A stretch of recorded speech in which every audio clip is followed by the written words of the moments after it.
আলহামদুলিল্লাহি রাব্বিল আলামিন ওয়াসসালাতু ওয়াসসালামু আলা সাইয়্যিদিল আমবিয়াই ওয়াল মুরসালিন ওয়া আলা আলিহি ওয়া আসহাবিহি আজমাইন আম্মা বাদ। সম্মানিত শ্রোতাবিন্দু, আল্লাহ তাআলা আমাদেরকে যে পবিত্র এবং মুবারক রমজান মাস দিয়েছিলেন, দেখতে দেখতে সেই মাস শেষ হতে চলল।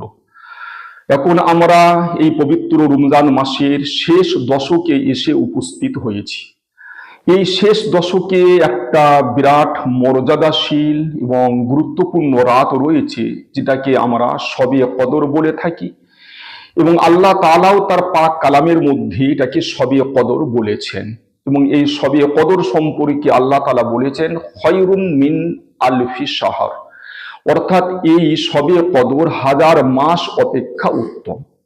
অতএব যদি কোনো ব্যক্তি এই শবে কদরে 1 সেকেন্ড ইবাদত করার সৌভাগ্য পেয়ে যায়, তাহলে সে অন্য সময় 20 ঘন্টা ইবাদত করার সমান সওয়াব পেয়ে যাবে। যদি কোনো ব্যক্তি শবে কদরে 1 মিনিট ইবাদত করে, তাহলে সে অন্য সময় লাগাতার 50 দিন ইবাদত করার সমান সওয়াব পেয়ে যাবে। তো এই রাতটা খুবই মর্যাদাশীল, খুবই গুরুত্বপূর্ণ রাত। প্রত্যেকটা মুসলমানের এই রাতে ইবাদত করা একান্ত জরুরি। কিন্তু এই রাতটা কবে? বুখারী শরীফের বিশুদ্ধ হাদিসের মধ্যে আছে যে আল্লাহ রসুল সাল্লাল্লাহু আলাইহি সাল্লাম একবার সাহাবায়ে কেরামদেরকে শবে কদর কবে এই খবরটা দেওয়ার জন্য বাড়ি থেকে বার হয়েছিলেন, কিন্তু দুজন ব্যক্তির ঝগড়া করার কারণে আল্লাহ তাআলা এই রাতের নির্দিষ্টকরণটা তুলে নিয়েছেন।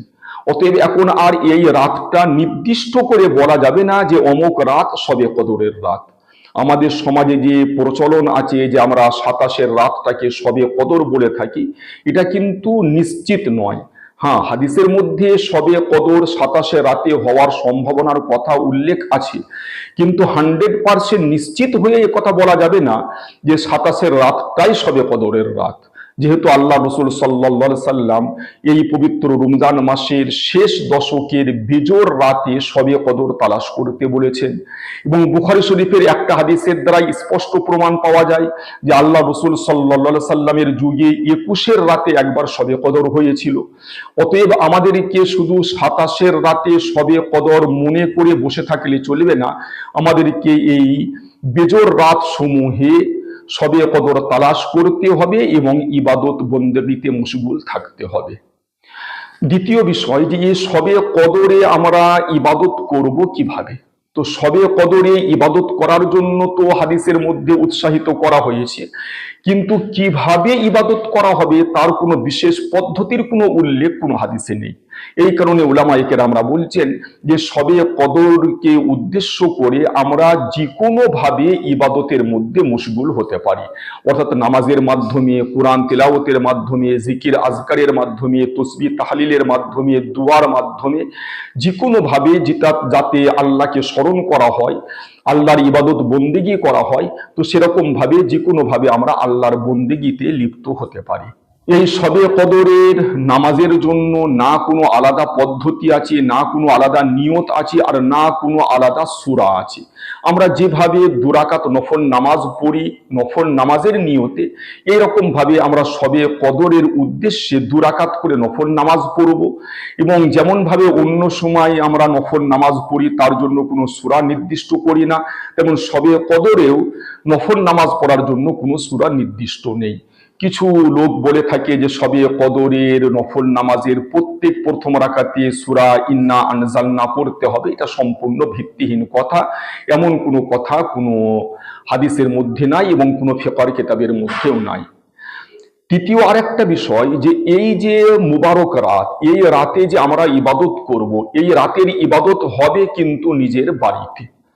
মোটেই এই রাতের ইবাদত করার জন্য মসজিদে একত্রিত হওয়া জায়েজ নয়। প্রায় সমস্ত ফিকহের কিতাবের মধ্যে লেখা আছে যে মুবারক রাতে ইবাদত করার জন্য মসজিদে একত্রিত হওয়া, সমবেত হওয়া মাকরুহ তাহরিমি। তাই আমরা মসজিদে সমবেত হয়ে ইবাদত করব না, যে নিজের বাড়িতে যতটুকু সম্ভব হবে ততটুকু আমরা ইবাদত বন্দেগীতে মশগুল থাকব।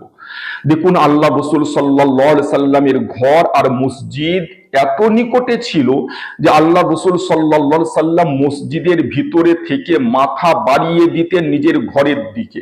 বুখারী শরীফের হাদিসের মধ্যে আছে যে হযরত আয়েশা রাদিয়াল্লাহু তাআলা আনহা তিনি নিজের ঘরে থেকে আল্লাহ রাসূল সাল্লাল্লাহু আলাইহি সাল্লামের মাথা ধুইয়ে দিতেন, আর আল্লাহ রাসূল থাকতেন মসজিদে ইতিকাফ অবস্থায়। তো এত নিকটে, তা সত্ত্বেও আল্লাহ রাসূল সাল্লাল্লাহু আলাইহি ওয়াসাল্লাম সমস্ত নফল ইবাদতগুলো নিজের ঘরে করতেন, মসজিদে নয়। হ্যাঁ, যারা ইতিকাফ করছে মসজিদে তারা তো মসজিদে ইবাদত করবে, কিন্তু যারা ইতিকাফ করছে না তারা শবে কদরের ইবাদত করার জন্য মসজিদে একত্রিত হবে না, মসজিদে যাবে না, তারা নিজের ঘরে পড়বে। ঘরে যতটুকু সম্ভব হবে ততটুকুই পড়বে। সারা রাত জেগে ইবাদত করতে হবে এমন মোটেই আবশ্যক নয়।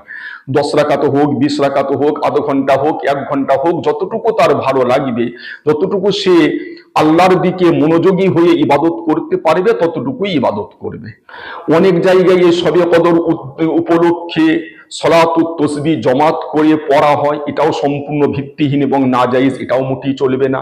অনেক জায়গায় আবার শবে কদর কে উপলক্ষ করে ঈশার পরেই এলান করে দেওয়া হয় যে রাত 2টোর সময় কি 3টের সময় মসজিদে দোয়া হবে এবং সবাই মিলে একত্রিতভাবে সমবেতভাবে দোয়া হয়, এটাও ভিত্তিহীন। এরও কোনো দলিল কুরআন হাদিসের মধ্যে এবং কোনো নির্ভরযোগ্য কিতাবের মধ্যে পাওয়া যায় না।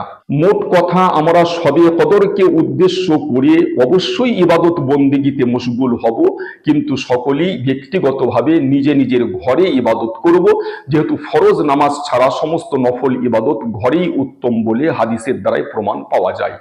আল্লাহ তাআলা আমাদের সকলকে শবে কদর পাওয়ার এবং শবে কদরে সঠিকভাবে ইবাদত করার তৌফিক দান করুন। ওয়া আখিরু দাওয়ানা আনিল হামদুলিল্লাহি রাব্বিল আলামিন।